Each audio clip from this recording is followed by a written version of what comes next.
पाकिस्तानी सेना और अफगानिस्तान के तालिबान लड़ाकों के बीच फिर से भीषण लड़ाई शुरू हो गई है।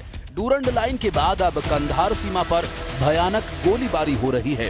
पाकिस्तान के रक्षा मंत्री ख्वाजा आसिफ ने ये ऐलान तक कर दिया कि इस्लामाबाद और काबुल के बीच कोई संबंध नहीं बचा है।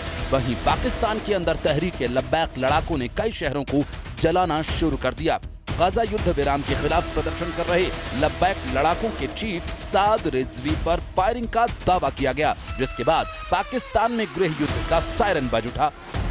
जलता लाहौर, राख में मिलता रावलपिंडी, इस्लामाबाद की सड़कों पर गदर, शहर शहर जलती गाड़ियां, ताबड़तोड़ बरसती गोलियां पाकिस्तान को आग में झोंक रही हैं। कट्टर जमात गजा मार्च के नाम पर पाकिस्तान में शुरू हो गया है गजा युद्ध। फर्क बस इतना है, यहाँ बारूद पाकिस्तानी है, जनरल भी पाकिस्तानी है और मरने वाले भी पाकिस्तानी हैं। क्या जनरल मुनीर ने 250 लब्बैक लड़ाकों को गोलियों से बुलवा डाला? क्या जनरल मुनीर तहरीक लब्बैक सरगना साद रिजवी के सीने में 3 गोलियां उतार चुके हैं? क्या पाकिस्तान के कट्टर मौलाना अब जनरल मुनीर का बिल्ला नोच डालेंगे? क्या पाकिस्तान को लड़ाका ग्रुप टुकड़े टुकड़े कर डालेंगे? लाहौर जल रहा है, इस्लामाबाद में कोहराम है, डूरंड लाइन पर बारूद बरस रहा है। पड़ोसी मुल्क में अघोषित युद्ध कई फ्रंट पर शुरू हो गया। वहीं पाकिस्तानी सेना को लड़ाके पीट रहे हैं। कहीं पाकिस्तानी रेंजर्स को कट्टर जमात कुचल रही है, कहीं पाकिस्तान में वर्दीधारियों की चमड़ी उधेड़ी जा रही है। सबसे खौफनाक गृह युद्ध के जाल में पाकिस्तान फंस गया। पाकिस्तानी सेना और सरकार खून खराबे का सच सामने भी नहीं आने दे रही है, लेकिन आग लगी हुई है, भयानक लगी हुई है। हर दिन सिविल वॉर की आग एक से दूसरे शहर में फैलती जा रही है। पाकिस्तान का गजा युद्ध भयानक होता जा रहा है। पाकिस्तान में कट्टरपंथी पार्टी तहरीक लब्बैक पाकिस्तान गजा युद्ध विराम के खिलाफ इस्लामाबाद में अमेरिकी दूतावास पर विरोध प्रदर्शन कर रही है। विरोध प्रदर्शन कर रहे टीएलपी कार्यकर्ताओं पर सुरक्षा बलों ने फायरिंग की, जिसमें टीएलपी के चीफ साद रिजवी को गोली लगने का दावा किया गया।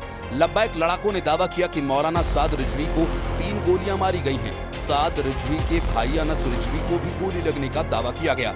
सुरक्षा बल की फायरिंग में 250 लब्बैक लड़ाकों की मौत का दावा भी किया गया। जनरल मुनीर, जो अब स्वयंभू फील्ड मार्शल हैं, उन्होंने अब तक पाकिस्तान में छिड़े गजा युद्ध पर चुप्पी साध रखी है। यहाँ तक कि पाकिस्तानी मीडिया में भी लब्बैक लड़ाकों के नरसंहार का सच नहीं बताया जा रहा है। लेकिन मौलाना रिजवी को अगर कुछ भी हुआ तो पाकिस्तान को कट्टर जमात भस्म कर सकती है। मौलाना साद रिजवी कोई और नहीं, उस खादिम रिजवी के बेटे हैं जिन्होंने पाकिस्तान जनरल्स को कई बार नाक रगड़ने पर मजबूर किया। तहरीक लब्बैक पाकिस्तान मौलाना खादिम हुसैन रिजवी का बनाया लड़ाका ग्रुप है। 1 अगस्त 2015 खादिम रिजवी ने कराची के नश्तर पार्क में तहरीक लब्बैक, जिसे रसूलुल्लाह भी कहा गया, बनाया था। सितंबर 2017 में तहरीक लब्बैक ने AN 120 शेखुपुरा सीट पर उपचुनाव में हिस्सा लिया। 2018 में आम चुनाव में तहरीक लब्बैक 22 लाख वोट हासिल कर पाकिस्तान की 5वां बड़ा राजनीतिक दल बना। हालांकि टीएलपी चुनावी राजनीति से ज्यादा अपने विरोध प्रदर्शन और कट्टर स्टैंड्स के लिए ज्यादा कुख्यात है। धार्मिक मुद्दों पर हिंसक प्रदर्शन लब्बैक लड़ाकों की असल पहचान है, जिनके सरगना साद रिजवी को जनरल मुनीर ने गोलियां चलवाई। जाहिर है लब्बैक लड़ाके शांत नहीं रहने वाले और उधर अफगानिस्तान में पाकिस्तान को हराने का जश्न मनाया जा रहा है। अफगानिस्तान की टोलो न्यूज की रिपोर्ट में अफगानिस्तान के खोस्त, नंगरहार, पकीता, पंजशीर, काबुल में पाकिस्तान के साथ हुई लड़ाई का जश्न मनाया गया। तालिबान लड़ाकों को कंधों पर बिठाकर अफगानिस्तान में जनरल मुनीर का जुलूस निकाला गया। डूरंड लाइन पर 11-12 अक्टूबर को हुई लड़ाई में तालिबानी लड़ाकों ने 58 पाकिस्तानी सैनिकों को मौत के घाट उतारने का दावा किया और साथ ही पाकिस्तान की 25 चौकियों पर कब्जा जमाकर तालिबान लड़ाके जंग के लिए ललकार रहे हैं। मतलब ये कि पाकिस्तान का जलना फाइनल है। देखना बस ये है कि जलाने वाले लब्बैक लड़ाके हैं या तालिबान के खूंखार शिकारी। पाकिस्तान के टुकड़े होना तय है, बस ये जानना बाकी है, पहले बलूच फाइटर्स तोड़ते हैं या कट्टर मौलानाओं का गिरोह। जनरल मुनीर की फजीहत शुरू हो चुकी है। कोर्ट मार्शल ट्रंप करेंगे या फिर नेतन्याहू।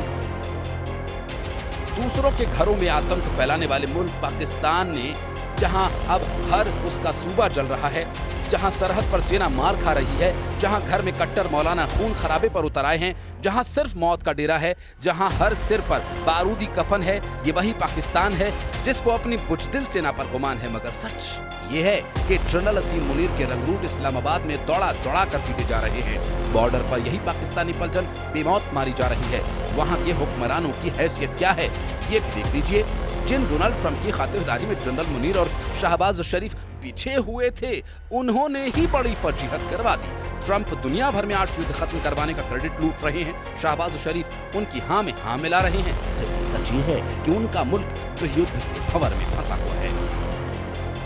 पाकिस्तानी सोशल मीडिया पर #बलोच जेनोसाइड ट्रेंड कर रहा है। बलोच विद्रोह मुल्तान में 200 शवों के मिलने के बाद शुरू हुआ।